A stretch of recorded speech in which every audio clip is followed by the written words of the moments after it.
Some days, my heart feels louder than my own thoughts. It scares me a little. It surprises me too, because I never planned for any of this. My name is Maya. I am 27 years old, and I live in a small town on the coast of Oregon. The air here is quiet. The days move slow. My life is simple, or at least it was. I have been with my boyfriend, Daniel, for almost 6 years. People say we look good together.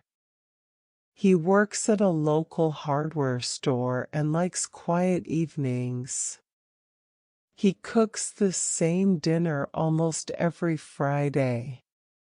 He says routine helps him feel safe. And most days, I tell myself that I like this life. I tell myself it is enough. But something changed 2 months ago. It started as a small feeling. A little spark that I tried to ignore. Now it feels like a fire inside my chest, warm and confusing. His name is Lucas. He is 30 years old and works in my office. We share the same floor, the same coffee machine, and sometimes the same jokes. He has this easy smile that makes people relax. His stories are full of travel, music, strange food, old cars, and secrets from places I have never seen. He is bright in a way that makes the room feel different. I never wanted this. I never asked for it. The first time I noticed it, he was telling me about a trip he took to Spain. He laughed and touched the table lightly, like he could still feel the sunlight from that place. And I felt my face warm. I looked away. My heart beat too fast, almost like it was trying to escape. Since then, it has only grown. Now I blush when he walks near me. My hands shake when he asks simple things like, "How is your morning?" I try to act normal, but I can feel myself fail. I feel the heat climb into my cheeks. I feel my breath get tight. Sometimes I drop my pen for no reason.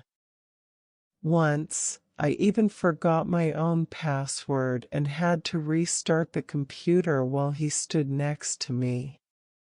My office is small. There are only 10 of us, and our desks sit close together. There is no place to hide.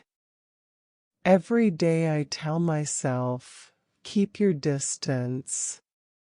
But distance is hard when someone sits only 6 steps away. I feel guilty all the time. Daniel is a good man. He is patient, stable, kind. He would give me his last dollar without thinking. He brings me tea when I have headaches. He listens when I talk, even if he does not understand everything. He does not deserve this quiet storm inside my heart. Last night, as we sat on the couch, he rested his hand on my knee. It should have felt warm. It should have felt right. But instead, I felt a strange heaviness inside me, a kind of sadness. I smiled at him, but it was thin and weak. I wondered if he could feel that something in me was slipping. I hate this part. I do not want to hurt him. I do not want to lose what we have. But every time I walk into the office and see Lucas laugh with someone, a small part of me wakes up. And I do not know what that part wants. I only know it is loud. Last Thursday, something small happened, but it stayed with me. I was in the break room making tea. Lucas came in and opened the fridge. He smiled at me and said, "You look tired. Are you okay?" It was a simple question, a normal question, but my heart caught in my throat. I nodded and said, "Yes, just a long week." But I could hear the shakiness in my own voice. I think he heard it too. His eyes softened for a moment, like he was trying to understand something. I left the room quickly. I stood in the hallway and pressed my hand to my chest. My heart was too fast. My head felt full. I whispered to myself, "Stop it. Stop it. You cannot feel this." But I do. Every day I do. And now I am scared, because I do not know what this means for my life, or my relationship, or even for me. I only know that something inside me is changing, and I cannot control it. One morning, I sat at the small kitchen table while Daniel made coffee. He hummed a little tune. He was in a good mood. I watched him move around the kitchen, calm and steady, just the way he always was. And I felt another wave of guilt wash over me. He looked at me and smiled. "You are quiet today," he said. I tried to smile back. "Just tired." It was true, but it was not the whole truth. I felt tired from pretending, tired from fighting myself, tired from carrying a secret that was getting too heavy. That same afternoon, something happened at work that pushed everything even closer to the edge. I was at my desk when Lucas walked over with a stack of files. "Can you help me look through these?" he asked. "I trust your eyes more than mine." I nodded, even though my heart jumped again. He pulled up a chair next to me. He sat close, not too close, but close enough that I felt the warmth of him. I tried to focus on the papers, but my hands felt clumsy. Once, our fingers touched by accident. Just a small touch, but it felt like electricity. I pulled my hand back quickly. He noticed, I think. He looked at me for a second, like he was trying to read something on my face. Then he said, in a quiet voice, "You seem different lately. Is everything okay?" I froze inside. I did not know how to answer. I did not want to lie, but I could not tell the truth either. After a moment, I said, "I'm fine. Just a lot on my mind." He nodded slowly. "If you ever need someone to talk to, I am here." Those words stayed with me long after he walked away. They felt warm. They felt dangerous. They felt like a door I should not open. That night, I sat alone in the living room while rain hit the windows. The room was dark except for the soft yellow lamp in the corner. Daniel had already gone to bed. I stared at the wall and felt something break open inside me. I whispered to myself, "I cannot keep living like this." The crush was not really about Lucas. It was about me.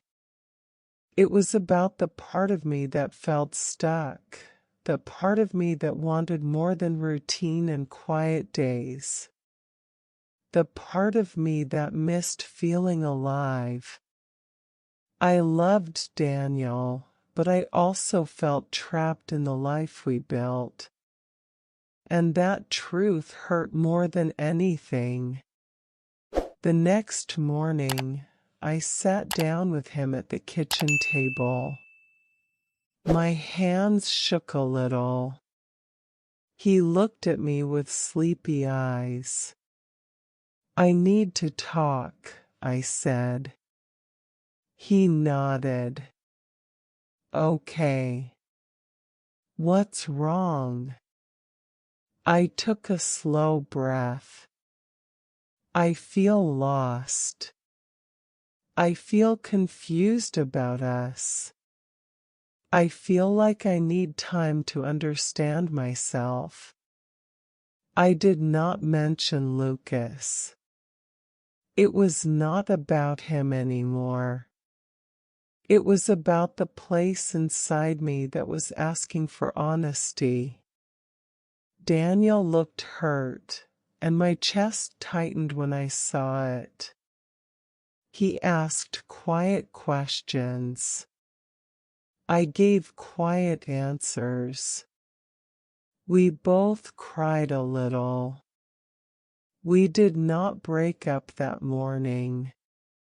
We did not stay the same either. We agreed to take space, to think, to breathe. It was painful, but I also felt it was the right thing to do. Weeks passed. The crush slowly faded when I stopped feeding it with fear and secrets. I still saw Lucas at work, but the rush in my chest grew quieter. I could smile without shaking again. Daniel and I are still talking, slowly and carefully. I do not know where our story will go. Maybe we will find a new way to love each other. Maybe we will go in different directions. But I know one thing now. Feelings do not make us bad people. They just show us where our hearts are hurting or where they need change.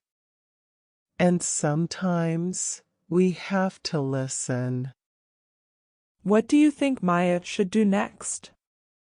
Try to fix the relationship or choose a new path for herself? Share your thoughts in the comments. And don't forget to subscribe for more English stories. Key vocabulary from the story are crush, routine, distance, quiet, and confused. Crush, a strong feeling of liking someone, often in a romantic way. Routine, noun, the normal way you do things each day. Distance, to keep space from someone. Quiet, calm, with little or no noise. Confused, not sure what to think or feel. Lesson of the day. Crush. A crush is a strong feeling of liking someone, often in a romantic way. Example from the story. Maya has a strong crush on her coworker. More examples. I had a crush on my classmate when I was 16. She tried to hide her crush, but her friends noticed. Thank you so much for listening. If you enjoyed this story, please like, comment, and share. You can watch the next story here or explore our playlist for more inspiring stories. And don't forget to subscribe. More interesting stories for learning English are coming soon.